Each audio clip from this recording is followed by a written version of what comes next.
মাননীয় মুখ্যমন্ত্রী, প্রাক্তন উপমুখ্যমন্ত্রী কৃষ্ণদেব বর্মা, এমপিরাও রয়েছেন। তো ওনাদের উপস্থিতিতে আজকে আমাদের ইলেকশন কমিটির মিটিং সম্পন্ন হয়েছে এবং সেখানে কিছু সিদ্ধান্ত হয়েছে। সিদ্ধান্তগুলি আমরা উপরে আমাদের সংবাদ পত্রাদির মাধ্যমে সেখানে প্রেরণ করা হয়েছে।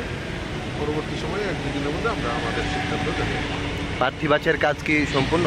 আমাদের অলমোস্ট হয়ে গেছে।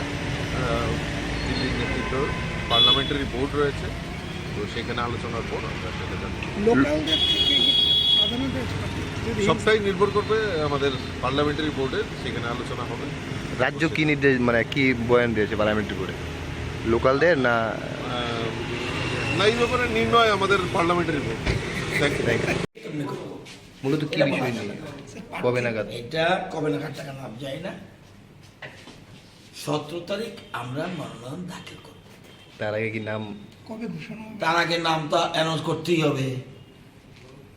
ডাইরেক্ট কি মনোনয়নপত্র জমা দিতে যাবেন না এর আগে প্রকাশ? আমরা 17 তারিখ সবাই মিলে আমাদের রাজ্যের মাননীয় মুখ্যমন্ত্রী, প্রাক্তন মুখ্যমন্ত্রী, আমাদের নেত্রী প্রতিভা ভৌমিক, প্রদেশ সভাপতি রাজীব ভট্টাচার্য সহ মন্ত্রিসভার সকল সদস্য, সকল বিধায়ক, সকল কার্যকর্তা, যত মোর্চা আছে এবং আমাদের রাজ্যের প্রভারী সহ আমরা মনোনয়ন 17 তারিখ দাখিল করব দুটা কেন্দ্রে, এবং এর আগেই আমাদের প্রার্থী ঘোষণা হয়ে যাবে।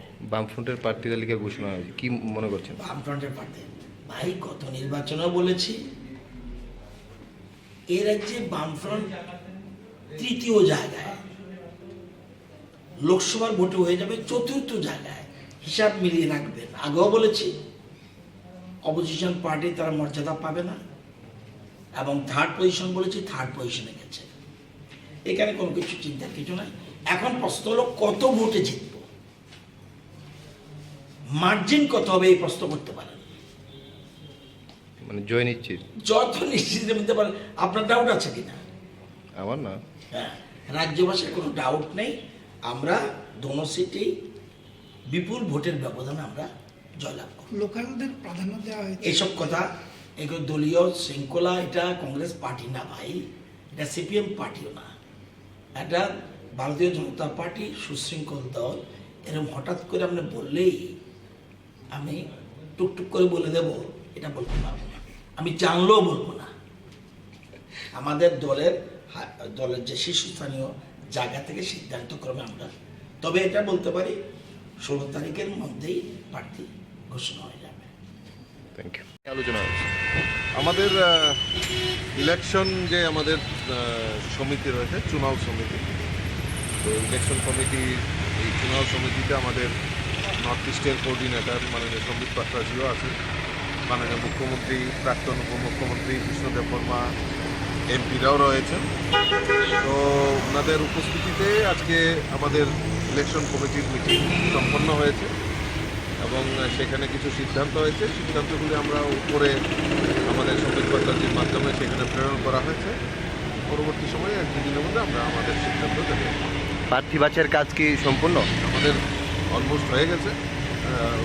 দিল্লির নেতৃত্ব পার্লামেন্টারি বোর্ড রয়েছে, তো সেখানে আলোচনার পর আমরা সেটা জানি। লোকালদের থেকে প্রাধান্য দিয়েছে যদি সবটাই নির্ভর করবে আমাদের পার্লামেন্টারি বোর্ডের, সেখানে আলোচনা হবে। রাজ্য কি নির্দেশ মানে কি বয়ান দিয়েছে পার্লামেন্টারি করে? লোকালদের না না, এই ব্যাপারে নির্ণয় আমাদের পার্লামেন্টারি বোর্ড। Thank you. এমনি করবো। মূলত কি বিষয় নিয়ে কবে নাগাদ? এটা কবে নাগাদ টাকা নাম যায় না। 17 তারিখ আমরা মনোনয়ন দাখিল করব। তার আগে কি নাম কবে ঘোষণা হবে? তার আগে নামটা অ্যানাউন্স করতেই হবে। ডাইরেক্ট কি মনোনয়নপত্র জমা দিতে যাবেন না এর আগে প্রকাশ? আমরা 17 তারিখ সবাই মিলে আমাদের রাজ্যের মাননীয় মুখ্যমন্ত্রী, প্রাক্তন মুখ্যমন্ত্রী, আমাদের নেত্রী প্রতিভা ভৌমিক, প্রদেশ সভাপতি রাজীব ভট্টাচার্য সহ মন্ত্রিসভার সকল সদস্য, সকল বিধায়ক, সকল কার্যকর্তা, যত মোর্চা আছে এবং আমাদের রাজ্যের প্রভারী সহ আমরা মনোনয়ন 17 তারিখ দাখিল করব দুটা কেন্দ্রে, এবং এর আগেই আমাদের প্রার্থী ঘোষণা হয়ে যাবে। বামফ্রন্টের প্রার্থী তালিকা ঘোষণা হয়েছে, কি মনে করছেন? বামফ্রন্টের প্রার্থী ভাই গত নির্বাচনেও বলেছি, এর